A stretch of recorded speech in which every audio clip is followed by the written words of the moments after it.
পৃথিবীর সৃষ্টির 50,000 বছর পূর্বে আল্লাহ রাব্বুল আলামিন এই পৃথিবীতে যা কিছু হবে সবকিছু লিখে রেখেছেন।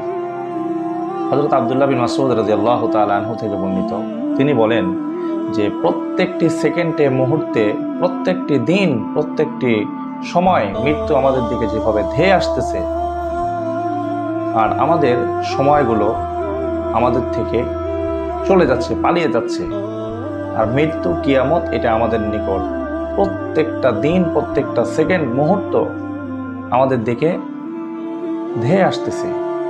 ঠিক তেমনইভাবে মৃত্যু যেমন মানুষকে খুঁজে বেড়ায়, ঠিক তেমনইভাবে প্রত্যেকটা মানুষের রিস্ক তাকে খুঁজে বেড়ায়। আল্লাহ রাব্বুল আলামিন প্রত্যেকটা মানুষের জন্য যে রিস্ক এটা রিজার্ভ রেখেছেন, সে মানুষ এই রিজিকগুলো যতদিন পর্যন্ত না খাবে সে ব্যক্তি মারা যাবে না। অর্থাৎ মৃত্যু যেভাবে মানুষকে খুঁজে বেড়ায়, মানুষের রিস্কও তাকে সেভাবে খুঁজে বেড়ায়। সুতরাং আল্লাহর উপর তাওয়াক্কুল রেখে আমাদের রিস্কের সন্ধান করতে হবে। আল্লাহর উপর তাওয়াক্কুল করে বসে থাকা, এটার নাম তাওয়াক্কুল নয়। আল্লাহ রাব্বুল আলামিন আমাদেরকে যে রিজিক দিয়েছেন, এটা আমাদের তালাশ করতে হবে, অনুসন্ধান করতে হবে। আল্লাহ রাব্বুল আলামিন আমাদেরকে নিজের রিজকগুলো তালাশ করার তৌফিক দান করুন, বলে আমিন।